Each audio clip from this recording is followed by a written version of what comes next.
নমস্কার বন্ধুরা, আজ আমি নিয়ে এসেছি মুগ ডালের দারুণ একটি নিরামিষ রেসিপি, যেটা ভাত হোক বা রুটি যে কোনো কিছুর সাথে খেতে দুর্দান্ত লাগে। আর বানানো একদমই সহজ, খুবই কম সময়ে কোনো রকম ঝামেলা ছাড়াই এটা তৈরি করে নিতে পারবেন। হাতে কম সময় থাকলে আর একটু ভিন্ন স্বাদের মুখরোচক কিছু খেতে ইচ্ছে করলে বানিয়ে নিতে পারেন এই রেসিপি। তো চলুন তাহলে দেরি না করে রেসিপি শুরু করা যাক। তো প্রথমেই আমি এখানে নিয়ে নিয়েছি ছোট বাটির 1 বাটি মতো মুগ ডাল। এবার গ্যাস অন করে কড়াই বসিয়ে মুগ ডালটা দিয়ে দিয়েছি। মিডিয়াম ফ্লেমে অনবরত নাড়াচাড়া করে মুগ ডালটাকে ভেজে নেব। প্রায় মিনিট 3-4 মতো কিন্তু মিডিয়াম ফ্লেমে মুগ ডালটাকে নাড়াচাড়া করে দেখুন হালকা লাল মতো করে ভেজে নিয়েছি। দেখবেন মুগ ডাল থেকে একটা সুন্দর ফ্লেভার বেরোতে শুরু করবে।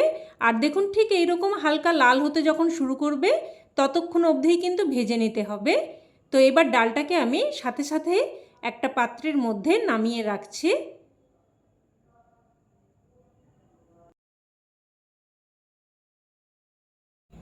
এবার এই ডালটাকে আমি এক সাইডে রেখে দিয়ে এখানে নিয়ে নিয়েছি দুটো মিডিয়াম সাইজের আলু, আর আলুর খোসা ভালোভাবে ছাড়িয়ে নিয়েছি। এবার আলুটাকে এইরকম সরু সরু লম্বা মতো করে ঠিক আলু ভাজার মতো করে কেটে নেব। তো দেখুন দুটো আলু আমি কেটে নিয়েছি। এবার এই আলুগুলোকে ভালোভাবে ধুয়ে নেব। তো ভালোভাবে ধুয়ে নিয়ে এবার আলুগুলোকেও এক সাইডে রেখে দিচ্ছি। এবার এখানে নিয়েছি দুটো টমেটো। টমেটোগুলোকে ভালোভাবে ধুয়ে নিয়ে এরকম ছোট ছোট টুকরো করে কেটে নেব। তো টমেটোটা কেটে নিয়ে এবার এখানে নিয়েছি 4টে কাঁচা লঙ্কা।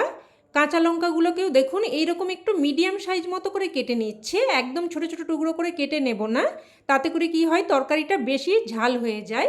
এইভাবে কেটে নিলে তরকারিটা ঝাল বেশি হবে না, অথচ কাঁচা লঙ্কার ফ্লেভারটা বেশি আসবে।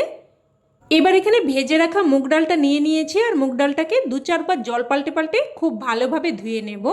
দেখুন ভালোভাবে ধুয়ে নিয়েছি। এবার আমি এখানে একটা কড়াই বসিয়ে দিয়েছি, তবে গ্যাস কিন্তু আমি এখনও অন করিনি। তো এবার কড়াইয়ের মধ্যে কেটে ধুয়ে রাখা আলুগুলো প্রথমে নিয়ে নিলাম, তারপর ধুয়ে রাখা মুগ ডালটাও নিয়ে নিলাম। এবার দিয়ে দিচ্ছি কেটে রাখা টমেটো, কেটে রাখা কাঁচা লঙ্কা, দিয়ে দেব স্বাদ অনুযায়ী লবণ, পরিমাণ মতো হলুদ গুঁড়ো, অল্প একটু লঙ্কার গুঁড়োও দিয়ে দেব, দিয়ে দেব হাফ চামচ মতো জিরের গুঁড়ো, আর হাফ চামচের থেকেও একটু কম ধনের গুঁড়ো। এবার দিয়ে দেব 2 চামচ মতো কাঁচা সর্ষের তেল। এবার সব কিছু বেশ ভালোভাবে মেখে নেব। বন্ধুরা, যে কোনো নিরামিষ দিনে এই রান্নাটা কিন্তু আপনারা অনায়াসেই বানিয়ে ফেলতে পারেন। আর এই রকম নিরামিষ রেসিপি থাকলে আমিষ রান্নার কথা কিন্তু কেউ মনেই করবে না। তো খুব ভালোভাবে মেখে নিয়েছি, এমনভাবে মেখে নিতে হবে যাতে করে মনে হয় যেন অর্ধেক রান্না এখনই হয়ে গেছে। তো এবার আমি গ্যাসের ফ্লেম অন করে দিয়েছি, আর লো টু মিডিয়াম ফ্লেমে একটা ঢাকনা দিয়ে 5 মিনিট মতো রান্না করে নিয়েছি। এবার 5 মিনিট পর ঢাকনা তুলে নিয়ে নাড়াচাড়া করে দিচ্ছে। দেখুন ডাল থেকে কিন্তু জল বেরিয়েছে, যেহেতু লবণ টমেটো সব কিছু মেশানো আছে, বেশ কিছুটা কিন্তু জল বেরিয়েছে। তো এবার প্রায় মিনিট 2-3 মতো নাড়াচাড়া করে এটাকে একটু রান্না করে নেব। আর নাড়াচাড়া করতে করতে দেখবেন এইরকম কড়াইতে যখন একদম লেগে আসবে তখন এর মধ্যে আমি দিয়ে দেব গরম জল। খুব বেশি জল দেওয়ার প্রয়োজন নেই, দেখুন এখানে হাফ বাটির থেকেও কম কিন্তু জল দিয়েছি। মোটামুটি ডাল আলু সেদ্ধ হবে সেই মতো বুঝেই কিন্তু জলটা দিতে হবে। তো জলটা দিয়ে সব কিছু ভালোভাবে মিশিয়ে নিয়েছি। এবার একটা ঢাকনা দিয়ে মিডিয়াম ফ্লেমে আবারও কিন্তু প্রায় 5 থেকে 6 মিনিট মতো রান্না করে নেব। তো ঢাকনা দিয়ে প্রায় 5 থেকে 6 মিনিট মতো রান্না করে নিয়েছি। নাড়াচাড়া করে ভালোভাবে মিশিয়ে নেব আর দেখে নেব ডাল আলু সেদ্ধ হয়েছে কিনা। তো আপনাদের দেখিয়ে দিচ্ছি, দেখুন ডালটা কিন্তু দেখুন একদম গোটা গোটা আছে, অথচ এইরকমভাবে একটু চাপ দিলেই দেখবেন ডালটা কিন্তু একদম মিশে যাবে। দেখুন ডাল কিন্তু সেদ্ধ হয়ে গেছে, তবে এইরকম কিন্তু গোটা গোটা থাকবে। আর আলুও দেখুন খুব সুন্দরভাবে সেদ্ধ হয়ে গেছে। এবার যেহেতু এটা একদমই শুকনো শুকনো হয়ে গেছে, তাই আমি এখানে আবারও প্রায় 3 থেকে 4 চামচ মতো একটু জল দিয়ে দিলাম। তো জলটা দিয়ে ভালোভাবে মিশিয়ে নিয়ে এবার গ্যাসের ফ্লেমটাকে লোতে করে দিয়ে এটাকে এইভাবেই রেখে দিচ্ছি। এবার অন্যদিকের গ্যাস ওভেনে আমি একটা তড়কা প্যান বসিয়ে দিয়ে দিলাম একদম অল্প একটু, প্রায় ছোটো চামচে 2 চামচ মতো সর্ষের তেল আর হাফ চামচ মতো ঘি। ঘিটা দিলে কিন্তু ফ্লেভারটা খুবই সুন্দর আসবে।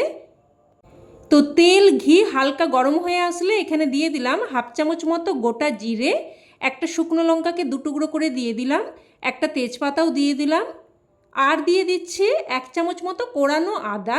এখানে কিন্তু প্রায় হাফ চামচ মতো আদাকে আমি গ্রেট করে দিয়েছি। আপনারা চাইলে কিন্তু আদাটা ছোট ছোট করে কেটেও দিতে পারেন। তো এবার নাড়াচাড়া করে এটাকে, এই ফোড়নটাকে কিন্তু ভালোভাবে ভেজে নিয়েছি। এবার এই ফোড়নটা আমি এই ডালের মধ্যে দিয়ে দিলাম। আর এই আদা, লঙ্কা, তেজপাতা, গোটা জিরে সব কিছুর ফ্লেভার মিলে এই ডালের মধ্যে কিন্তু একটা দারুণ ফ্লেভার তৈরি হয়েছে। আপনারা যখন রান্নাটা করবেন তখন এটা ফিল করতে পারবেন। তো সব কিছু ভালোভাবে মিশিয়ে নিয়ে এবার এখানে আমি অল্প একটু চিনি দিয়ে দিয়েছি, যেহেতু নিরামিষ রেসিপি একটু মিষ্টি দিয়ে দিলে স্বাদটা সুন্দরভাবে ব্যালেন্স হবে। তো চিনিটা দিয়ে মিশিয়ে নিয়ে এবার কিছু কুচানো ধনেপাতা দিয়ে বেশ ভালোভাবে মিশিয়ে নিলাম। বাড়িতে ধনেপাতা থাকলে অবশ্যই দিয়ে দেবেন, তাতে করে ফ্লেভারটা খুবই সুন্দর আসবে। তো কুচানো ধনেপাতাটা দিয়ে ভালোভাবে মিশিয়ে নিয়ে গ্যাসের ফ্লেম বন্ধ করে স্ট্যান্ডিং টাইমে রেখে দিলাম, যাতে করে ধনেপাতার ফ্লেভারটা ভালোভাবে মিশে যায়। এবার এটাকে নামিয়ে নিচ্ছি। দেখুন দেখতে কতটা সুন্দর হয়েছে, খেতে কিন্তু তার থেকেও বেশি টেস্টি হয়। এই রকম নিরামিষ রেসিপি থাকলে ভাত বা রুটি কিন্তু এক নিমেষেই শেষ হয়ে যাবে। তো রেসিপি কেমন লাগলো অবশ্যই কমেন্টে জানাবেন, আর ভালো লেগে থাকলে প্লিজ একটা লাইক দিয়ে দেবেন, আর চাইলে অন্যান্য বন্ধুবান্ধবদের সাথে শেয়ারও করতে পারেন। আর চ্যানেলের নতুন বন্ধু হয়ে থাকলে চ্যানেলটিকে অবশ্যই করে সাবস্ক্রাইব করে নেবেন, আর পাশে থাকা বেল বাটনটিও অন করে রাখবেন। তো আজ এই অবধি, আবারও অন্য কোনো নতুন রেসিপিতে দেখা হবে। ততক্ষণে সকলে ভালো থাকবেন, সুস্থ থাকবেন, আর সকলকে ধন্যবাদ।